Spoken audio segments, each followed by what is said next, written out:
Last month when I attended my first ever San Diego Comic-Con, I went to a panel on the worst cartoons ever hosted by Jerry Beck, also known for his documentary of the same name. He brought up a ton of infamous animated series from decades past for me to potentially cover on this channel, but one cartoonist behind a slew of them was one whose work I had my eyes set on for a very long time, and that name is Sam Singer.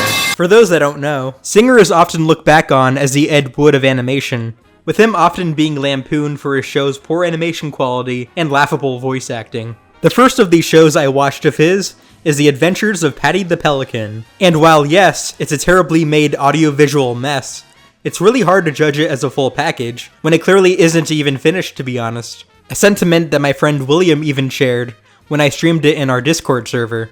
There's a lack of anything going on in these shorts, other than characters basically explaining what's already happening on screen, with the same guy voicing every single character. Oh, that's up before you like a sail now. The breeze is blowing towards the mainland, so you'll go along fine. Say, there's a ship. I better fly over there to the island and tell them to rescue Beachcomber Bill. Doggone, I don't see why Paddy's got to pick up Beachcomber Bill. He don't deserve to be rescued from the island, but I'm glad he's so kind-hearted. And yet, they still couldn't even get the voices to properly sync up with the characters' lip movements. But we're not here to talk about that today, because I found something better. Well, by better I mean something to actually talk about that hasn't been reviewed by other YouTubers. Two of Sam Singer's most offensive cartoons, Bucky and Pepito, and The Adventures of Pow Wow, both of which are considered pretty damn racially insensitive today. But just how offensive are these cartoons? Well, let's find out. Let's start off with Bucky and Pepito, which is in the public domain, so now I can review something and completely avoid copyright. The series is largely lost media now, but some episodes have been recovered since its original broadcast. It centers on two boys. Bucky, a young white cowboy accompanied by his racially insensitive stereotype sidekick Pepito, as they both embark on various adventures in the Old West, where they usually encounter various talking animals and cowboys. Let's start off with the Coyote Catcher. A starved coyote wakes up without any food, and after noticing a sign by Pepito's tomato patch to stay out, he throws the sign over at him.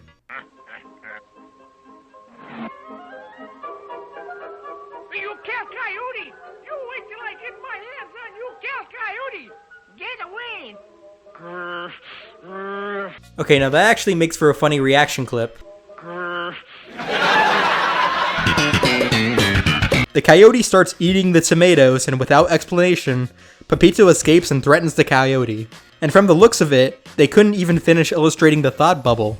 After the coyote tries digging through the kid's mailbox, he gets punched in the head by an FBI agent. And this FBI agent is never brought up or even mentioned again. Then the boy sets up a watermelon that'll explode in the coyote's face, with him being so stupid that he couldn't even see that there's clearly an inflator right in front of him. Like Tom from Tom and Jerry is looking at this buffoon and laughing at him. It also doesn't help that we already know the setup beforehand, so we know that he's obviously gonna be tricked, because that's what always happens to the mischievous animal character in all these types of cartoons. Let's look at another episode, Texican Texan. You remember me, I'm Texas Jack. Oh! Well, maybe it's possible we did meet this character in one of the lost episodes of the series, but for right now, we really don't know. The rabbit starts pranking the two titular boys, and even splashes water on them and runs away. Who did that? Sweet little kid. And it basically cuts to them only after water was thrown on them, to clearly avoid animating that part. The next thing you know, they're chasing the rabbit for revenge, and yet the editing is so rapidly paced it leaves no room for thought or impact. We keep running. Hey, Buckalito, he can't keep this up forever. He's big show-off. And so the rabbit breaks his foot and a longhorn threatens the boys and they run away. And so I guess the rabbit convinces the longhorn not to hurt the boys? Hey, what's the big idea, Jack? Ain't we Texan partners? That's right, partner.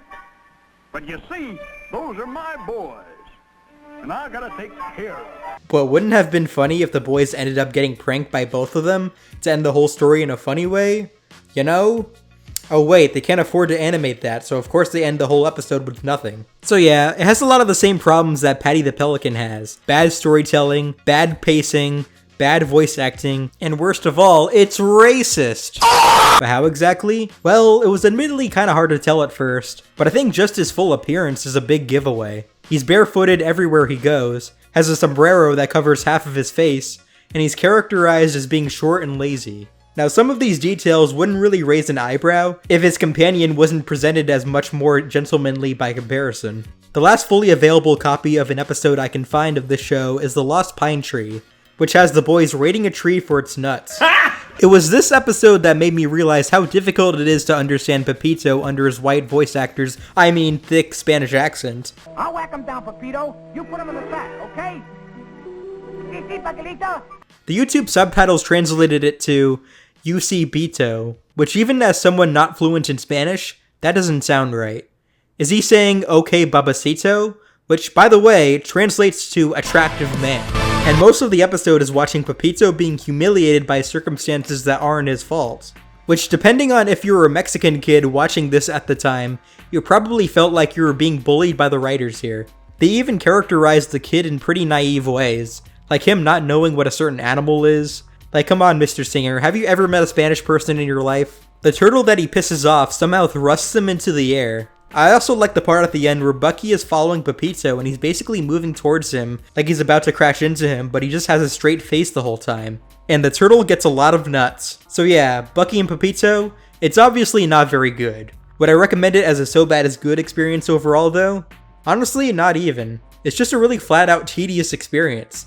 All the plots for the episodes go nowhere, the animation is jilted, and none of the animals feel like they even belong in this setting. But believe it or not, Pow Wow isn't any better. Adventures of Pow Wow is another Sam Singer cartoon that aired in the 1950s, and was broadcast as part of Captain Kangaroo on CBS. And from what I can tell early on, every episode has narration in it.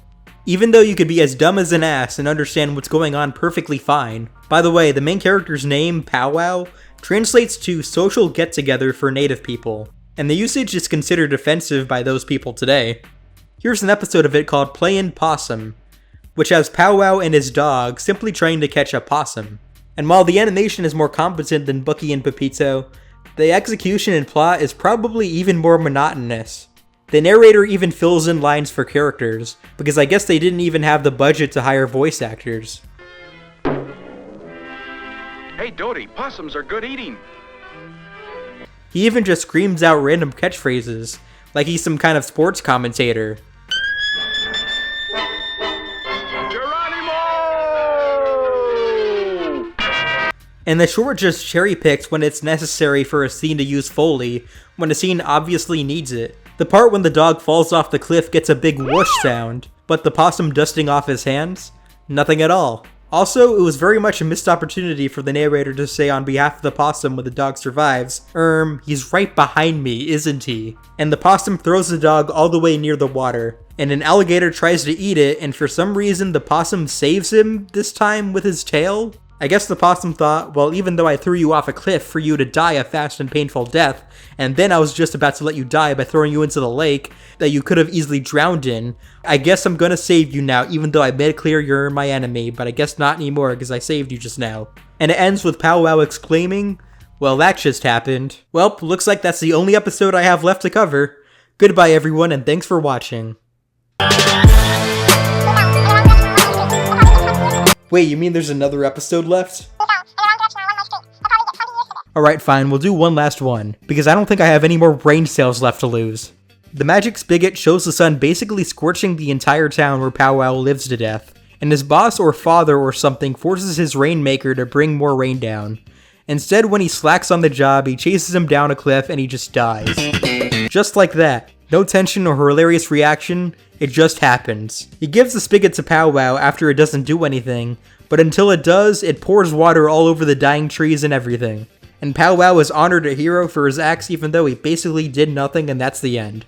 I cannot fathom how inconsequential and dull the writing in these shows are. It's almost like they were written by a toddler. Things just happen just because, without any irony or investment whatsoever. I believe that the writing in these shows is so borderline awful that Sam Singer would have been off redoing preschool than forcing his bad writing onto our TV screens. I know this and Bucky and Pepito were made in the era where TV cartoons were pretty new, but when you look at the first animated series made for broadcast, Crusader Rabbit, it is undoubtedly a better product than either of these. Sure, the animation is looser and it's all black and white with narration in it too, but the gags are actually funny, the voices are varied, and the stories are much more interesting. It wasn't a masterpiece, but it was definitely competent for what it needed to be. Just from a few minutes each episode, you know who and what the characters were like, compared to these cartoons where I couldn't tell you shit about what makes any of these bad characters interesting at all. That said, I'm glad I did get around to watching these. I've been meaning to branch out from more modern cartoons and animation to something more obscure for a while now. And I hope I get around to covering lesser known cartoons and movies in the future, good or bad. I'd probably place both of these in between Problem Solvers and Adult Party Cartoon. That is not a compliment to Problem Solvers, by the way. I'm just saying I would rather watch an interesting mess than a boring one. There's a couple of other cartoons Sam Singer also produced, like Courageous Cat and Minute Mouse, which was co-created by Bob Kane, one of the creators of Batman, funnily enough, and Sinbad Jr. and His Magic Belt, which had the involvement of William Hanna and Joseph Barbera too. Maybe I'll cover them sometime in the future, but at least for now, these cartoons give us a better appreciation for the good stuff we got from the past and today. Though Sam Singer was a lucky bastard, both of his shows got 40 plus episodes, because if they were around today, they get tax write-offs after the first 5 episodes at least.